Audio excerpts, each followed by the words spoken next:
Will Joe Burrow and the Bengals be the biggest threat to Kansas City's hopes of a three-peat? I got to say yes, because what are we talking about? We're talking about who can beat the Chiefs in the playoffs. We know the Chiefs are going to the playoffs, and who has knocked them out of the playoffs since Mahomes has been the starter? Well, only two guys, Tom Brady and Joe Burrow. So we've seen the Bengals do it. We know they're not scared. So I would say yes, assuming they're both in the playoffs. That makes the Bengals their biggest threat. Bartholomew, let's go to one of your old teams, the Ravens. Will Derrick Henry be the missing piece for this offense? Yes. You talk about, winning time, November, December. You got Derrick Henry at 250 with a 300-pound fullback. And then after all that, you have Lamar Jackson, that can run out the back door. I think he's the guy that's going to keep the Ravens on brand. They'll never have a playoff game against Kansas City where they rush the ball for 6 times ever again, not with King Henry in the back. Yes, remind them you're allowed to run the football in playoff games. Hey, Mike T, are we ever going to see the elite version of Deshaun Watson again?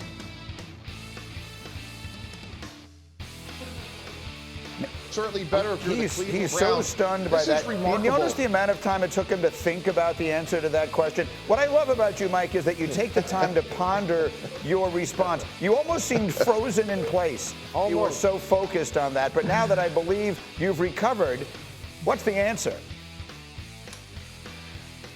I don't think so. Since the end of the 2020 season, he's played 12 games, and we're talking about a top 5 defense. They just added Jerry Jeudy with Amari Cooper, David Njoku. They played better without him. I mean, it's stunning. $64 million cap charge, and he has been average. So his career is getting late, early, and when Joe Flacco outplays you, that's a problem. Listen, I mean, that is going to go down low-key as one of the worst trades of all time. Bart, let's get to Pittsburgh, and we're talking about this weekend. Which quarterback gives them the better chance of making the playoffs? Neither, but okay, well, if I have to pick one, I'm going to go with Justin Fields simply because he has a different element. When you can't play cover 5 or cover 1, for everybody knows that's man-to-man, and you turn your backs, he's able to at least bring an element that Russell no longer has in his repertoire anymore, and that's being able to run the ball and get yards and legs. Remember, this is a 1,000-yard rusher at quarterback right there. Justin Fields is the second best running quarterback in the NFL behind Lamar Jackson. I don't think that's an exaggeration. I don't even think that's an opinion. I think it's just an obvious statement of fact. That's one thing he does spectacularly well. We've seen him in one preseason game. We have not yet seen Russell Wilson, but according to Mike Tomlin, this weekend we will. Russ is scheduled to participate if he has no setbacks, man. It's been a good week. He's been a full participant. He's had a couple really good days. With each passing day, it's less of an issue. And so we look forward to him participating in this home venue. Do you expect him to participate with the first team offense or the second team? He'll start. He'll start. Russell Wilson will start. Nobody uses words like Mike Tomlin, man. Participate. He'll start. He'll start. Yeah, okay, coach. Well, but I mean, that's the right. Will he play with the first team? He'll start. So, Mike T, you've been in there. How are you reading the tea leaves of the way Mike Tomlin has handled this to this point, including the fact that Russell is going to be the starter tomorrow night? I think it's going to be Russell Wilson's job if he plays average or better, because I think Justin Fields had those fumbles, which to me, I don't think is totally fair, but I think Justin Fields had a chance to separate himself. He didn't take advantage of it. But look, Russell Wilson's turning 36, and when you're evaluating an aging quarterback, Greeny, it's from the waist down. It's short area quickness with your feet. Can you avoid the rush consistently? And as Graz mentioned earlier, Russell Wilson is a diminished skill player. Now look, can they squeeze a year out of him? I'm sure they're hoping so. But to me, if it's close as we get closer to the opening day, I would go with Justin Fields because he's 10 years younger. But reading the tea leaves, I get the sense that Mike T is leaning towards Russell Wilson. I get that sense as well, Mike T. But I think the reason is like the Steelers are and Mike Tomlin are by nature conservative, right? And so they feel like they're looking at Russell Wilson as the do no harm candidate. Right. But I think that's to their detriment, because if you perceive Justin Fields as a quarterback whose game needs work, you need to perceive Russell Wilson in 2024 the same way, because what we've seen the last couple of years is not the vintage Russell Wilson. He needs help with his game as well if he's going to be the player they want him to be. So the way I look at it is like they want to run the ball. Like they want running to be their idea. Right. The offensive line is built for that. They have the backs. Like if you're going to be a running team, you have so many more options if Justin Fields is your quarterback. So I'm interested to see. You heard Tomlin say if he has no setbacks. The reason Fields has had this level of opportunity so far in camp is because of Russell Wilson's injury suffered on the first day of camp. So if Wilson's healthy, I believe they're going with him. If he's not, the door is wide open for Justin Fields if he can just get the ball from the center. And Arthur Smith has to have two separate offenses, right? One that's a heavy RPO game, and that really puts the offensive line in a bind because you can't really get in a rhythm. You can't grow packages because, this is going to be something they're going to deal with. If Russ struggles, whether it's warranted or not, everybody's going to be calling for Justin Fields. And, I feel like they're going to go back and forth. I think, we're going to see games where Fields start as they're trying to get a spark, within that division. They're going against legitimate MVP candidate quarterbacks, and they're going to have to try and keep pace. But trying to be conservative and winning ugly, taking the air out of the ball is Justin Fields because the Steelers, DNA is running the football and playing great defense.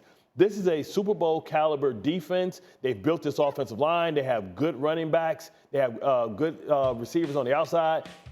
Great two-way tight end. When you think about Fairmouth, his ability like the Heath Miller type. Yeah. And the only thing that's lacking is the quarterback. I've seen this movie before. I've lived it a couple of times. Listen, I'm going to do a little bit of research into this here if I can. You just said you could see them going back and forth. Now you're starting one guy, then the next week you're starting the other. 3 weeks later you're starting the other guy. Yeah. I'm going to look into this here. What's the last time that worked in a big way in the NFL? Oh, never. That's never worked. Secret. It's not nasty, but here's the thing that no one seems to talk about. We're talking about the negative plays, right? There's no more negative play than a sack, right? Yes. The only quarterback in the league who's been sacked more times the last 2 years than Justin Fields is Russell Wilson. All the things they're worried about with Justin Fields, Russell Wilson does too. He's been Russell got sacked more benched. times. Russell got benched. It'd probably be much higher. That's what I mean. So Fields got traded. Like that. I mean, look, you're right. That's the problem. And it comes without the upside, right? So, you're going to run the ball, right? But sometimes you're going to drop back to pass. And once you drop back, what can you do? Like with Justin Fields, you have a much bigger menu of stuff than you do with Russell Wilson in those situations. Go ahead, Mike. Yeah, agree. Going back to that graphic, that's why if we were running the Steelers, I would go with Justin Fields because he's 10 years younger and there's intriguing upside, as Graz just alluded to. Again, with Arthur Smith, he had great success with Ryan Tannehill, who physically is very similar to Fields. Move the pocket, heavy play action, play to his strengths. That will put pressure on a defense. You can win. It may not be ideal. There'll be some turnovers, but again, they're both free agents. If we're thinking about the future, I'd rather take Justin Fields and his intriguing upside than Russell Wilson, who maybe you squeeze a year out of, but then you're right back to square one next year. We have to remind our audience that this team had a winning record with Kenny Pickett. Right. Right. I don't think. It makes it real. I don't think it gets any worse than that behind center. But one thing that you can't have is turnovers, and those 38 fumbles is concerning. 2 fumbles in the first, and now he's fixing his feet. At least Russell, that maybe you can squeak some games out ugly. Nobody muddied the game up more than the Pittsburgh Steelers last year, and they probably feel with Russ. Let's start out and see if we can just get through some games as we continue to develop Justin Fields behind, give him a tight package, a Nick Foles RPO type of package, and grow later. But starting off, we need to start off with Russ just because he's not going to hurt us with turnovers. Let's see what they're able to get done with their quarterback situation. In the meantime, you want to see an excited fan? Our buddy Harry Douglas is excited. Remember the other day the Falcons got Matthew Judon and he put on his helmet? Well, yesterday they got Justin Simmons. Watch this. Oh, y'all thought it was over, didn't you? No. Y'all thought it was over, didn't you? No. They made me go put on my shoulder pads. They made me put on my shoulder pads. Bird call. I told y'all this morning on radio that the Falcons might not be done yet. Well, guess what, ladies and gentlemen? They weren't done. Fumble on the ground. Go get it, Simmons. Justin Simmons with the fumble. Falcons ball. That way. Look like a muffin, man. That face squeezing out. There's a lot of face in that helmet, man. Take some air out. Do you still have shoulder pads like just lying around the house if you wanted to do a bit like this? I burnt mine in respect to my hamstrings. Well, I will say this. So he's excited because his team is going out and making And he should be. moves, and he should be. The Falcons are going to be sneaky good. It's Not what even the Steelers sneaky. have to deal with week 1. They're going to be really good. Right here. That's the opening game. You have that game, right? I do. I As think of you're now, going to be that's there my at that. You know who's jealous? Marcus Spears is jealous. The Cowboy fans are jealous. He watched that celebration, and the big swagoo tweeted, at least somebody's team is trying to win. I'm jealous, but don't mind me. Listen, go out and get Matthew Judon. Go out and get Justin Simmons. Go out and get players who can help put you over the top. Sneaky good team. Is that a sneaky, deep in the playoffs contender? I don't even think it's sneaky anymore. Nobody's going to want to play this team. You talk about a pair of two of the best safeties when you consider Bates there. They haven't had a pass rusher since John Abraham. You talk about Grady Jarrett. We forget that he used to be one of the most special pass rushing D tackles in the game. And now you have Kirk Cousins, who's just going to give you about 4,000 yards and maybe can be able to unlock Pitts and Drake London. If they have can Bijan unlock Robinson. Drake Pitts, you just said it exactly right. Drake London and Kyle Pitts, I just made them into like I just connected. It's like them. Voltron. They can go together. Together. I mean, if they can somehow manage to put their power together.